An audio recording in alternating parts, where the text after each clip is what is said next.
Ferguson prosecutor, county attorney, or whatever, that there's a little battle between the governor and him of whether he's going to prosecute the case or whatever, because of the fact that when he was young in 1964, his father was a police officer that was shot by a black man. So they want him to recuse himself from the case. And he's telling the governor, well, put up or shut up. If you want me on the case, you put me on the case. If you want, take me off. And the governor is wanting him to do this of his own accord, and he is saying that it's the governor's decision. So have you? I haven't heard that. I wouldn't trust anything that Jay Nixon says or does. The guy's an absolute sleazeball. This is the guy that was governor when the Missouri Information Analysis Center report was leaked to the media back in 2009. Showing that they were considering anybody who was a Ron Paul, Chuck Baldwin, Bob Barr supporter, anti-abortion activist, any people like that were considered potential terrorists. Well, this has been Frankly Speaking with your host, Frank Holzhauser, and my co-host, David Canute Jr. We will return after the break.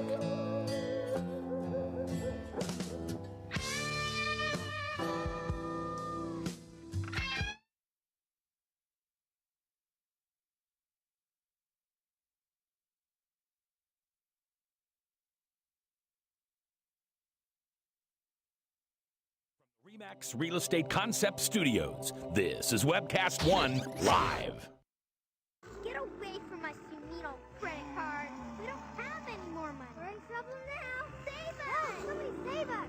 Somebody help! Help! Save us!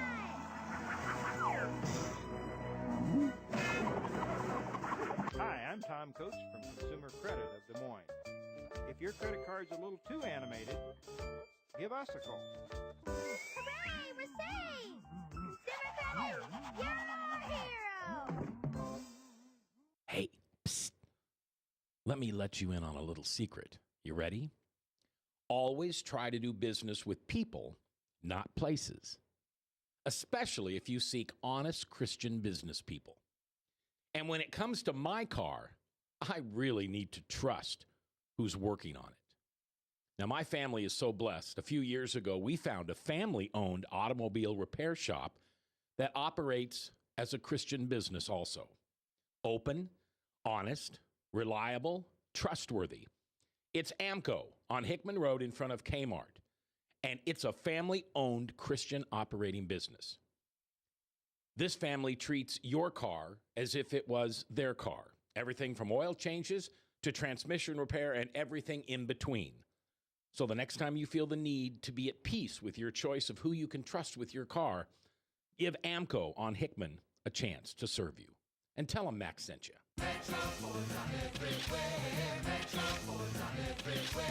See them here, see them there. You got bad credit? We don't care.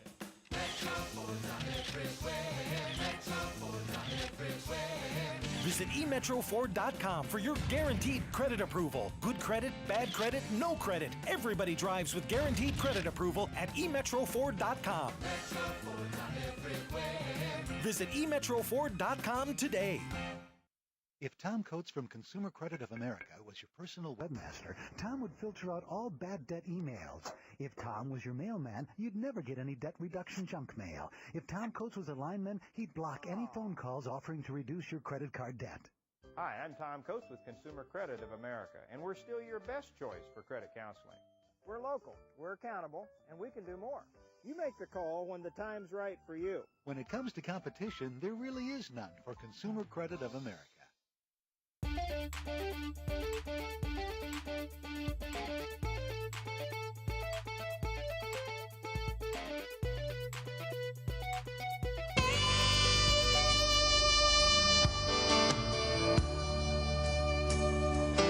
And we're back with Frankly Speaking Live. I'm your host, Frank Holzhauser, and my co-host, David Canute. Apparently, we had some technical glitch. Yeah, remember all those compliments about how fine the show is running with Maddie producing? No, I guess not. We take them back.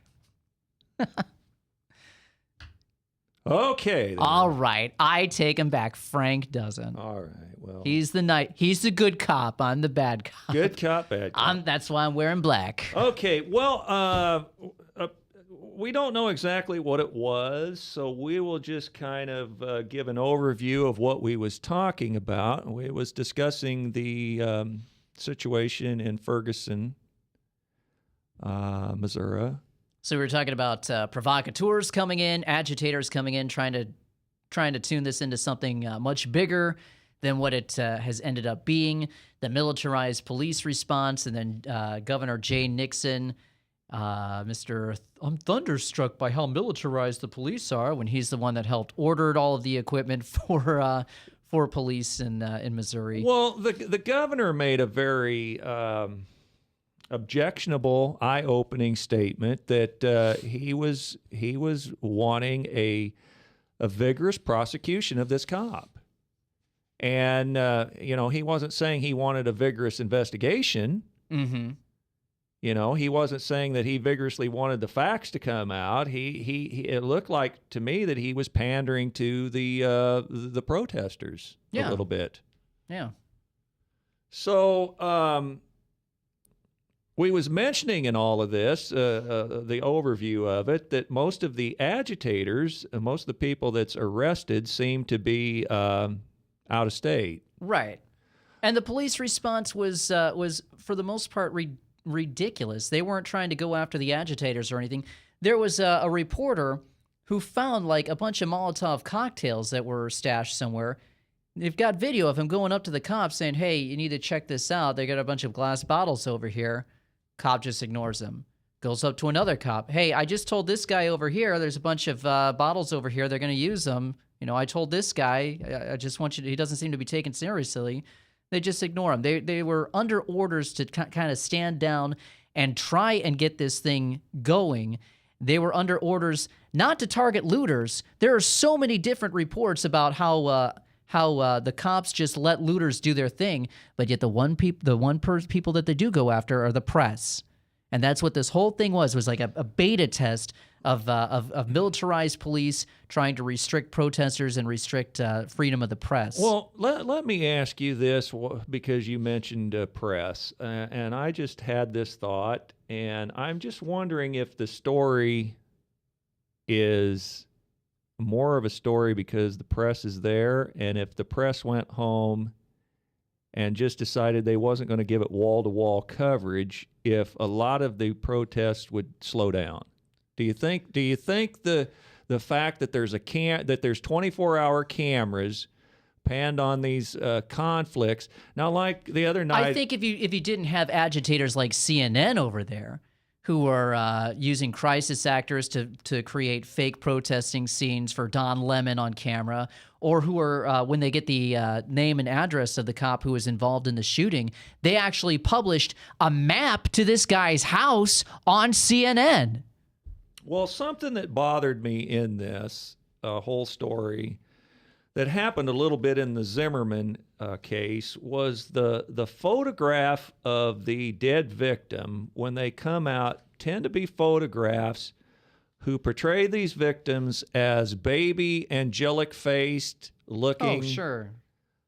individuals, as opposed to what they currently look like in 2013, 2014. Yeah, they're trying to spin the story. That's why you cannot follow the mainstream press anymore. They are liars. They are nothing but propagandists for the government, trying to spin any type of story into to what the government wants you to know. CNN actually has intelligence assets that are in the newsroom with them, that are overseeing the productions and everything. Here's the story. Media draws map up to home of Ferguson police officer who shot Mike Brown.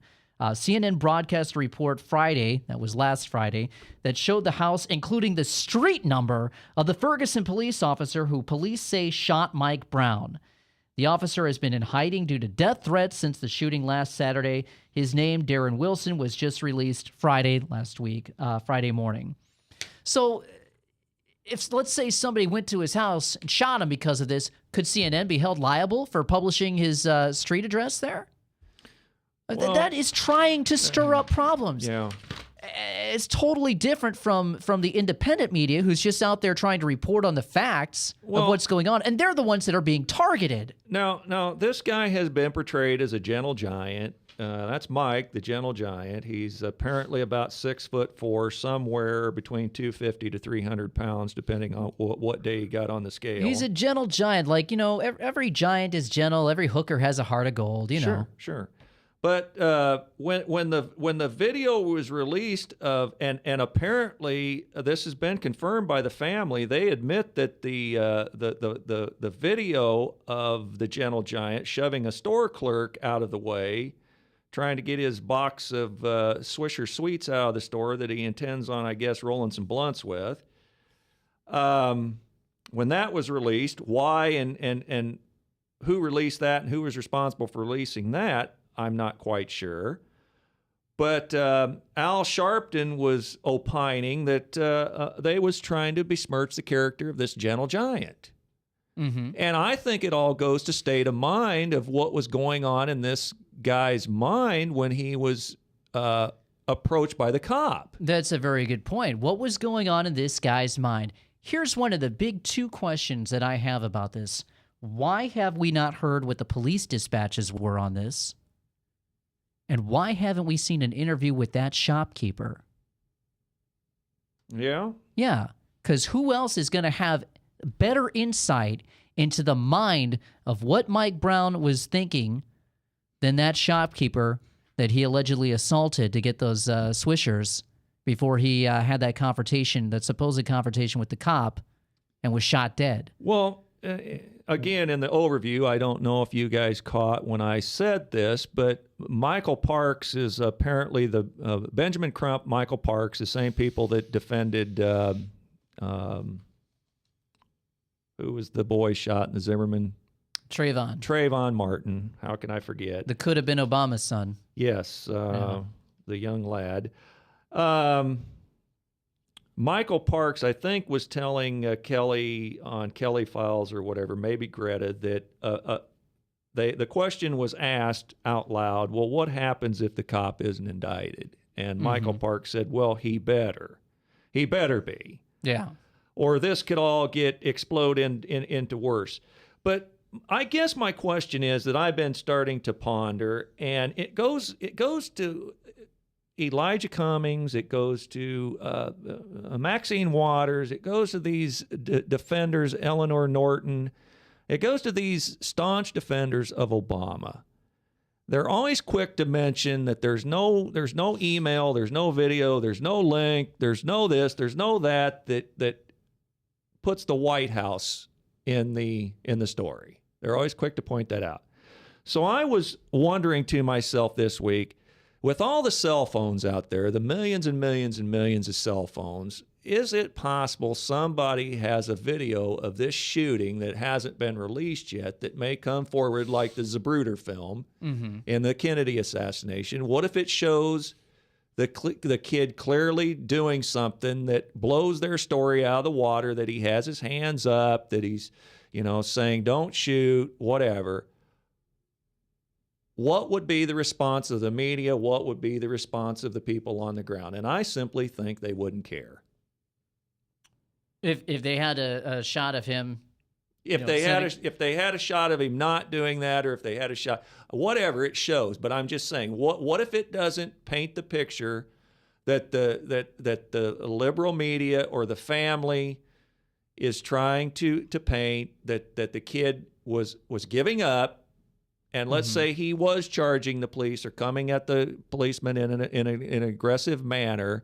What would be the response? Would they just not care? Would they deny it? I don't know. You're always gonna have some deniers. I mean, look at what we face every day when you try to confront somebody with any type of truth. Well, you're always gonna have people who are denying. Well, the point that I brought up Elijah Cummings, if they had a video, or if they had a email that directly linked Barack Obama to ordering Lois Lerner. Oh yeah, they wouldn't care. They wouldn't care. They wouldn't care. No, because they've disregarded their oath. They're not in business to support and defend the Constitution. They're not in business for the people. They're in business for themselves, and they're in business for their crappy little party. And that goes the same with a lot of Republicans as well. Because you had so many Republicans who wouldn't lift a finger when George W. Bush was calling the Constitution a GD piece of paper in the Oval Office. They wouldn't lift a finger. So it goes the same, and that's why the left-right false paradigm is just absolutely ridiculous. And we got to get out of that mindset. So if you had to give your best prognostication, where do you think this story goes? What do you think? What do you think's going to happen? Is the pressure going to be to sacrifice this particular cop, whether he did it or didn't? Well, we know he shot the guy. There's no doubt of that. But did he do it in self-defense? Was his life in imminent danger? Now, there's been a lot of calls after the fact for, well, maybe he should talk to him. Maybe he should have hit him with a taser. Yeah. And this is all stuff that, it's kind of like change the rules after the game is over. Change the rules while the game's being played. Right. And I have no idea what's going to happen with this. I mean, it's really hard to say, really, until those police dispatches come out. That's the number one thing I want to know, where the police dispatches. Because if this guy did have a broken eye socket or something, he would probably be calling for an ambulance or something like that, but we don't have anything. We don't have anything to go on. Well, supposedly there is photographs of the guy. Now, if and when and what opportune time the photographs will be released, if it will just be released to the grand jury. Mm-hmm. But there's been clamor and calls that the grand jury should not be secret, that this should all be, this has got to be public to satisfy the public down there, because they feel so oppressed by the police in Ferguson or in the greater St. Louis area that they want this as open and transparent. And of course, they're calling for the most untransparent administration to send his top cop down there, Eric Holder, to put his thumb on the scale of transparency.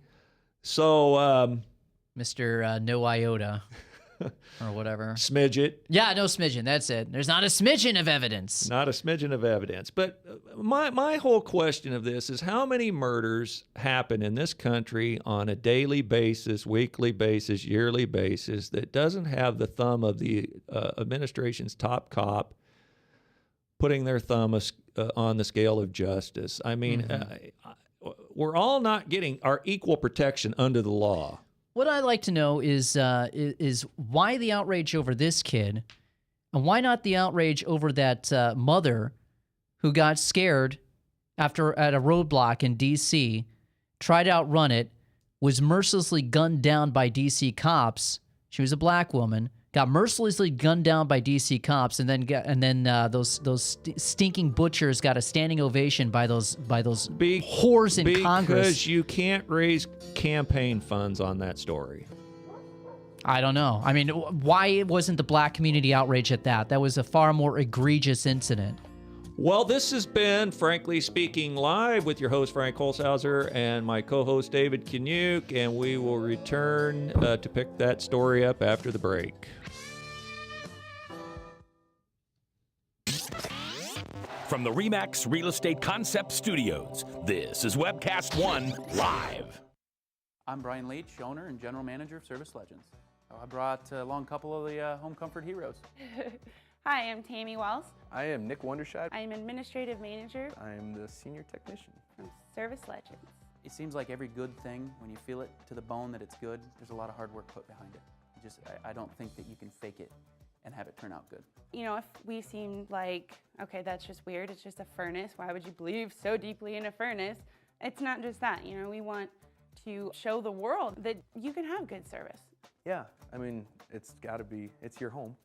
You know, it's built into our daily trainings, it's built into our culture, that we're gonna do whatever it takes to have each client say they love us, period. That's why we spend all the hours in the training that we do. And if we guarantee it's gonna be a good experience for you, or else it's free, what type of work do you think we're gonna do? There is a guarantee. Temperature selection guarantee, fixed right or it's free guarantee, comfort guarantee, best value guarantee. All of these guarantees hold us accountable to ensuring that we exceed your expectations. And if for whatever reason we'd fail and we can't make it right, We guarantee all of those guarantees with a 100% money back guarantee. I mean, if you don't think that your technician can fix it, right, are you going to say that to a client? No. You don't have to worry about having a technician come to your house. We drug test, background check all of our team members. We put safe people in your home. Each and every one of our service techs, 400 hours a year in training. You tell it the minute they walk in the door. They know what they're doing, they've done their homework, and they actually truly care about what you want. Because at the end of the day, you're the person that makes sure I have a job. They're going to be listening. They're going to want to know what your challenges are. Then they're going to come and give you options, and you get to choose. If I'm there to help and I make it easy and painless, I did my job right that day. Well, when it comes to your comfort, safety, and your family, you know, you don't necessarily go buy the most expensive, but you get the most bang for your buck. Oh, it's worth it, because there's a lot of people that will find a way to get it to work right now and then leave and then come back, charge you again, and the cycle just repeats itself. So when I'm out there looking at the furnace, I want to find why it failed today. How can we change the part today with something that you're not going to have to worry about? Is it worth changing the part today? I mean, you can put a lot of money into a furnace. I can fix parts all day. There's good job security in that for me, but is it the right thing for you? I get a lot of the phone calls of after the technicians are there. They're just in awe. They're like, wow, you guys are great. I mean, I don't even know what to say. You guys are great. Everything you did was perfect. It was great. Keep going though, I like this. Just give us a try. I'm going to take all the risk. I've got the time to make this right. I've got the support to make it right. Just check us out. And if you don't see the value in what we do, I mean, fixed right or it's free or 100% money back. enough said.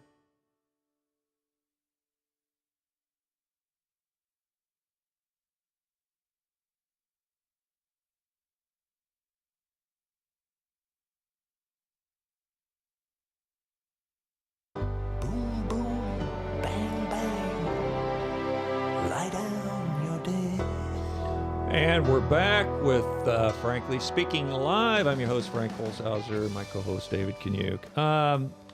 Well, I don't want to belabor the point on this story, but just one other thing I would mention is the focus in on this kid's state of mind when he was approached by the cop. Now, some people, we need to know the timeline of if and when this cop was made aware that potentially he was looking at a suspect in this quote-unquote robbery. And that's why the police dispatches are important, because what's been released, I think I talked about this last week, what was released last week, I think via Ben Swan, the police didn't even know about it. They had to hear about the shooting from 911, so he didn't even call this thing in. And then they started immediately sealing off the town and everything. So the problem is they immediately, and whether or not it was justified, I don't know.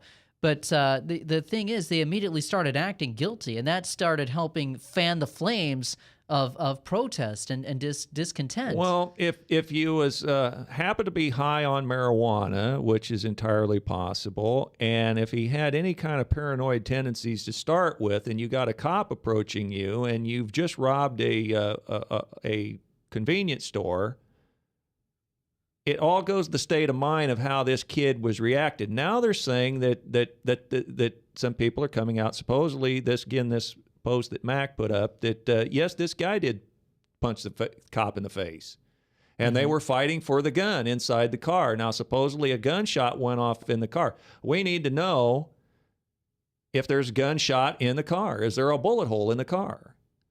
That would be pertinent to know in the story. But now, if and when all these facts come out and the speed in which these facts come out, I'm not sure. But the biggest thing to me is the state of mind of the kid when the cop approached. Who was the person in the video that was with Mike Brown when he was in the convenience store?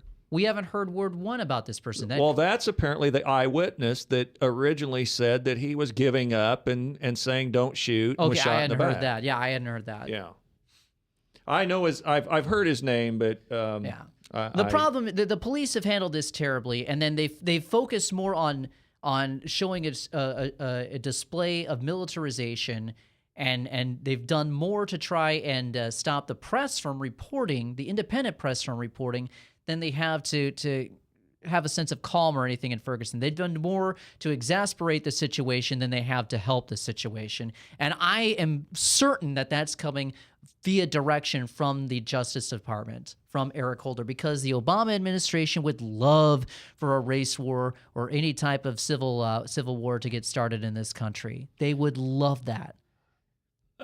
Yeah, well, that goes back to my Charles Manson story. He was trying to start a race war. But we had a couple other topics that There's always a couple of other topics. my phone is at my home phone has been a little bit on the fritz this week, so I shot you a text last night just telling you that I'd see you on the show tomorrow, and you mentioned I think you had some stories on Bergdahl, and you I think mentioned ISIS and a couple other things. So if you've got a couple things you would want to talk about. Yeah. Where to start here?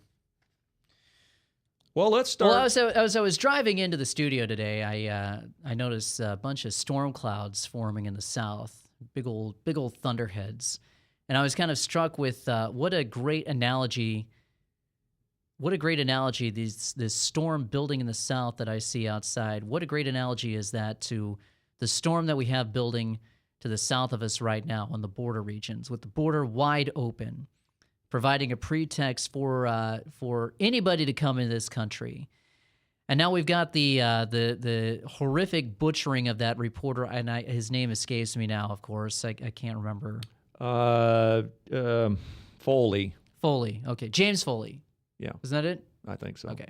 Anyway, we've got the horrific beheading by ISIS terrorists. Now, I have been on this radio show time and time again, repeating that ISIS was a fabrication, was a creation of the U.S. government, of intelligence agencies, the CIA. They were trained in Jordan. Now, that's not to say that these people are just, harmless victims that are being scapegoated, because these are absolute radical jihadist crazies that are hell-bent on causing as much damage and destruction. They're just being cultivated. They're being funded by U.S. intelligence agencies, and then they're being turned loose and kind of directed in the background by those agencies. And it's not like, they're getting memos on CIA letterhead or anything. They're getting, orders from intermediaries that are passed down through different fronts and everything, and finally it ends up with them, and that's how they're being steered. But the big thing is that the narrative is being set. This is so dangerous right now. We are at a red level alert. The narrative is being set right now for the next false flag terror attack in this country. And it may not even be a false flag. It's probably going to be a real terror attack. We've got people who are like Republican Senator Inhofe is saying that ISIS is strategizing to blow up a U.S. city. He's the ranking Republican on the Armed Services Committee in the U.S. Senate, warning that ISIS terrorists, those who this week beheaded an American journalist, are trying to develop the capability of blowing up an entire American city. So they're putting that out into the public consciousness. Secretary Chuck Hagel says this is the most dangerous threat that we faced. He says that involvement in Iraq is not over. He says it will continue because the long-term threat from ISIS is more dangerous, even than that from Al-Qaeda, which, of course, ISIS is the rebranded Al-Qaeda.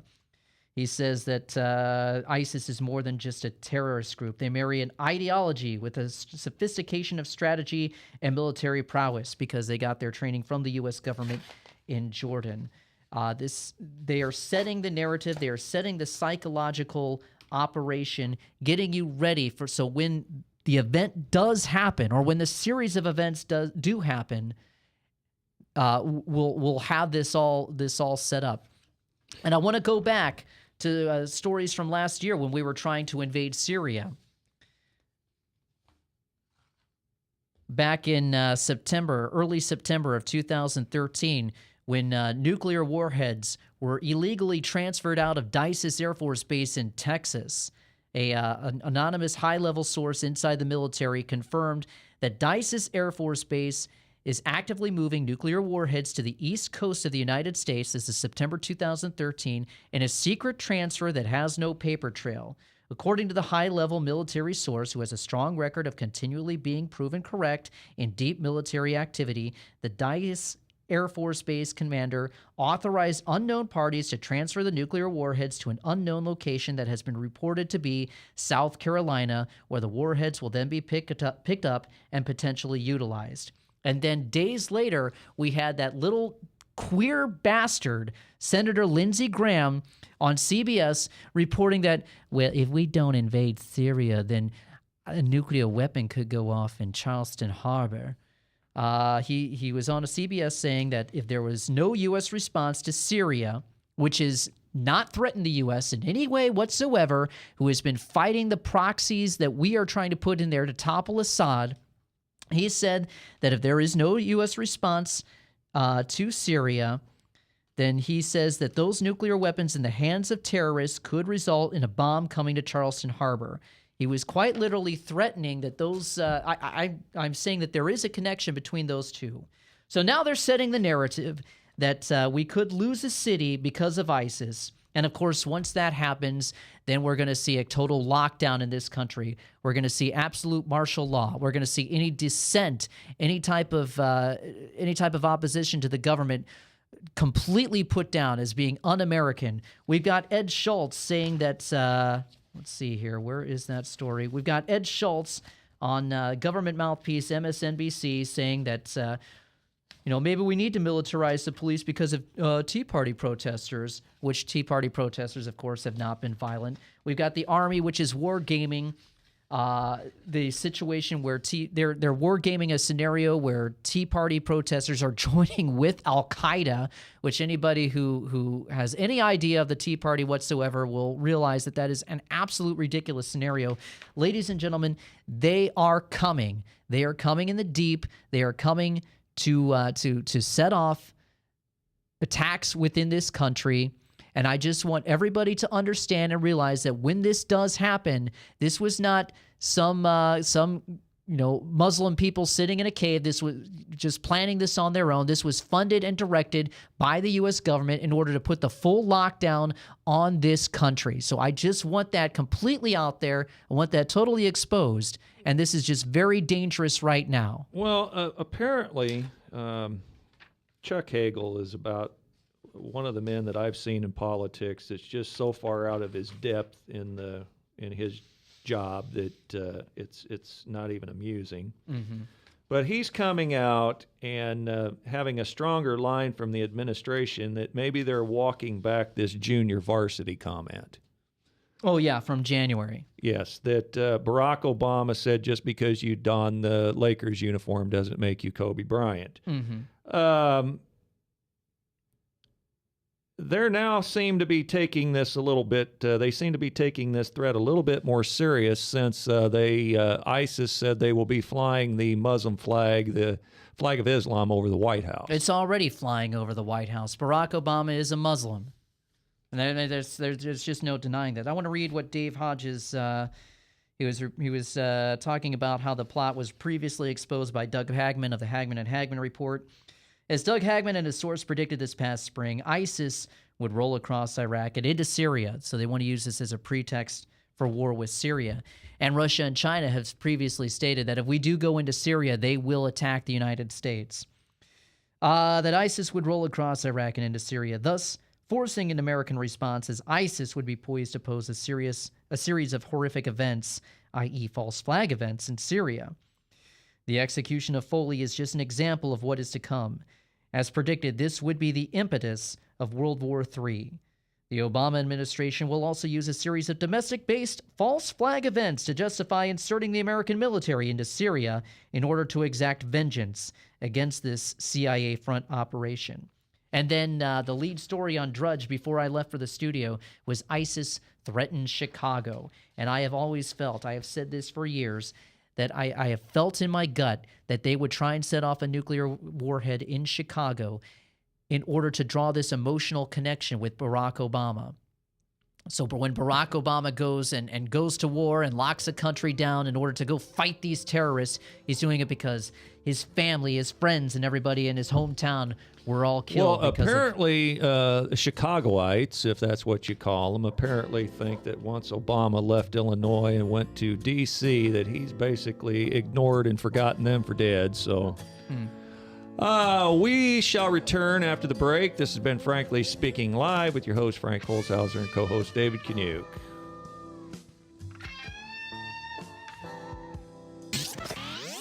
From the RE/MAX Real Estate Concept Studios, this is Webcast One Live. Get away from my Sumito credit card. We don't have any more money. We're in trouble now. Save us! Somebody save us! Somebody help! Help! Save us!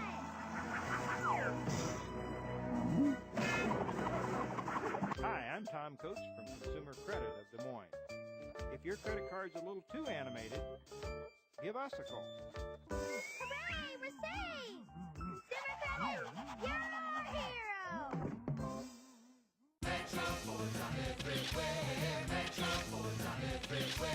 See 'em here, see 'em there. You got bad credit? We don't care.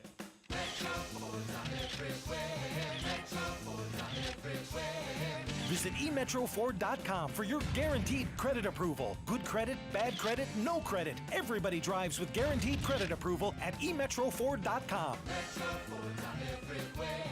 Visit emetroford.com today. If Tom Coates from Consumer Credit of America was your personal webmaster, Tom would filter out all bad debt emails. If Tom was your mailman, you'd never get any debt reduction junk mail. If Tom Coates was a lineman, he'd block any phone calls offering to reduce your credit card debt. Hi, I'm Tom Coates with Consumer Credit of America, and we're still your best choice for credit counseling. We're local, we're accountable, and we can do more. You make the call when the time's right for you. When it comes to competition, there really is none for Consumer Credit of America.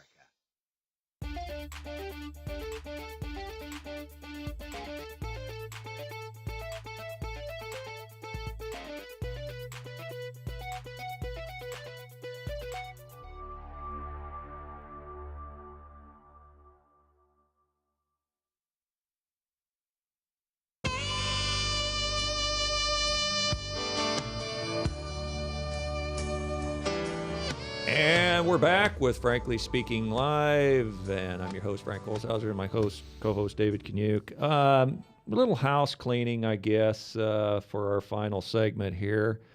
I've had a couple of things that I've had on hold a couple of weeks that they're not big things, but points of interest. Mm-hmm.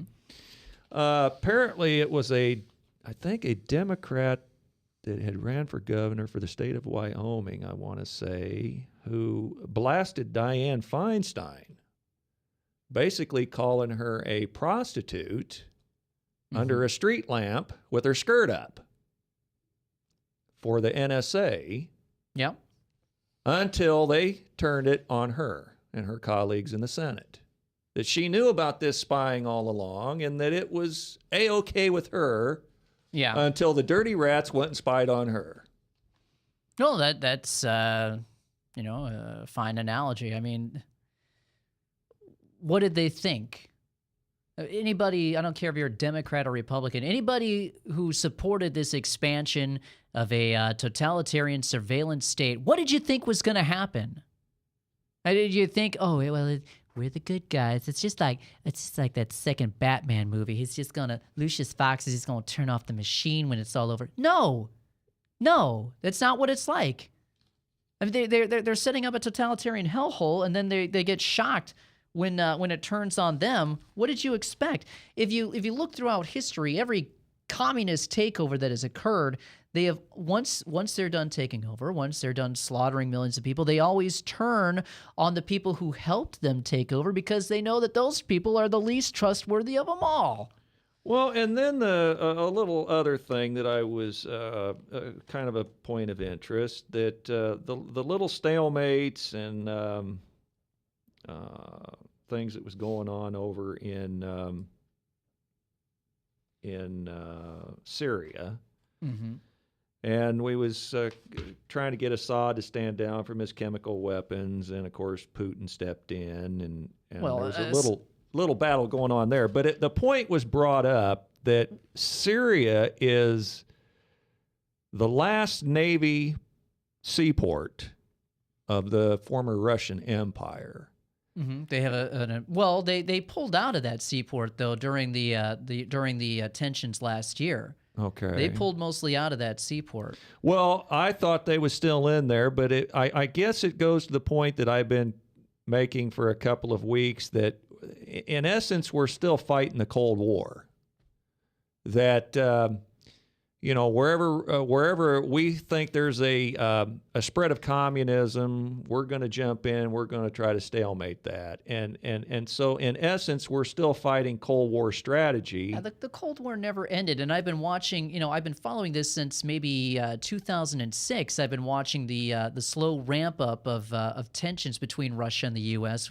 Back when we first got the reports of how Su-27 bombers were making provocative training runs, even starting training runs again, because they had stopped it for about a decade after the Cold War, and then they started up again back in 2005, 2006 with their training runs, out by Alaska, and it's just been building ever since. And the other thing that I would mention is the lip service that America and some of its allies gave to Ukraine to give up their nuclear warheads.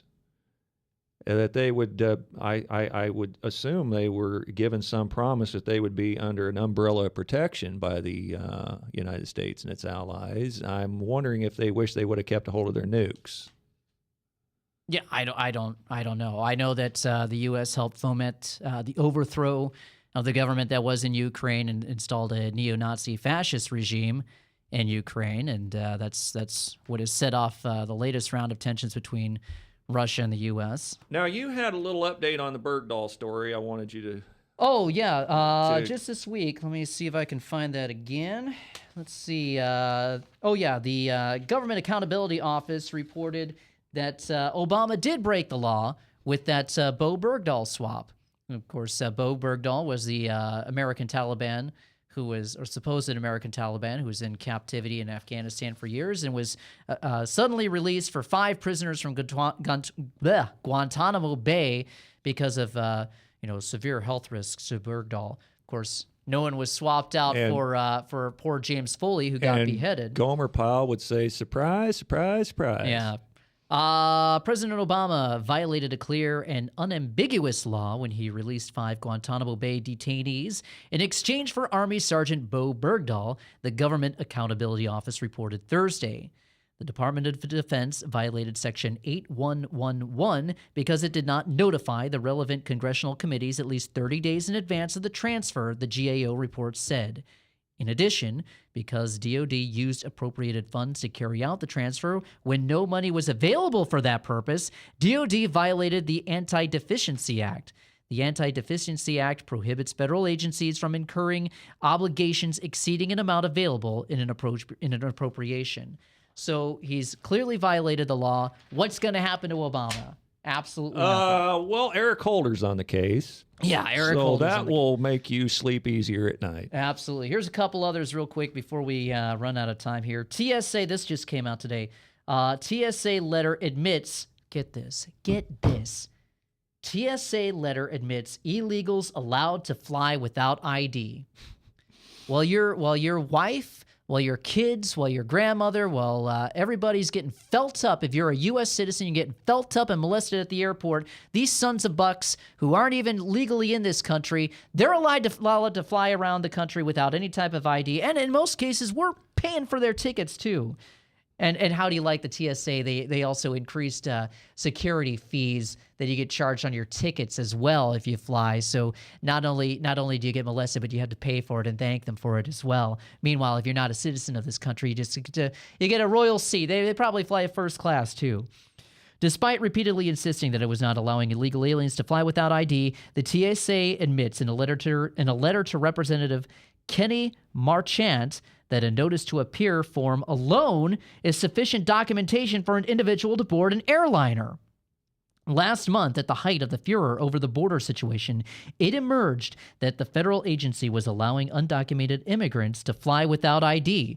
Despite numerous TSA denials that this was the case, the National Border Patrol Council obtained a statement from the Border Patrol Union which revealed that the TSA had reversed the policy in the aftermath of the story going public. So how do you like that? You got more rights if you're not a member of this country than you do if you... Quickly on that, our top cop, Eric Holder, if he was to give a speech on anti-voter ID laws in this country at, say, the NAACP, sure, you would need a ID to get in and see him. Yeah, that's right. And, of course, if you was going to get in line to get a John Hancock from Michelle Obama at a book signing at a given bookstore, you would, of course, have to have a ID to get in line. Let's see. What else here in 2 minutes? Representative Mike Honda from California, Democrat from San Jose, naturally, introducing bill banning civilians from buying body armor.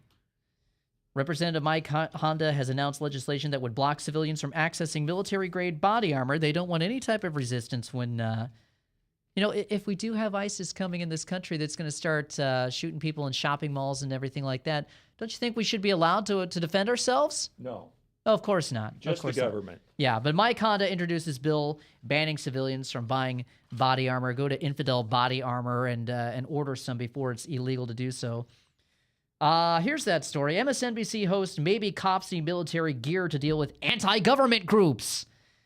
MSNBC host Ed Schultz suggested on his show last night that police, like those currently occupying Ferguson, Missouri, may need military gear in order to deal with the threat posed by anti-government groups.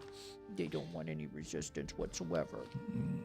Well, oh, and Hillary's coming. Did you hear about that? Before we go, real quick, Hillary and Bill Clinton will return to Iowa next month as headliners for the 37th Harkin Steak Fry.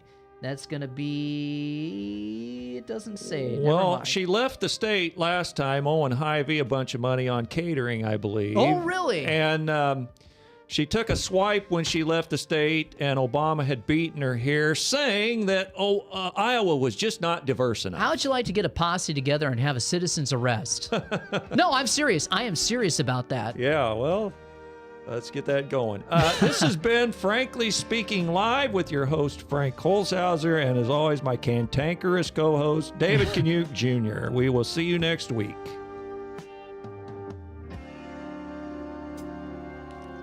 Cantankerous?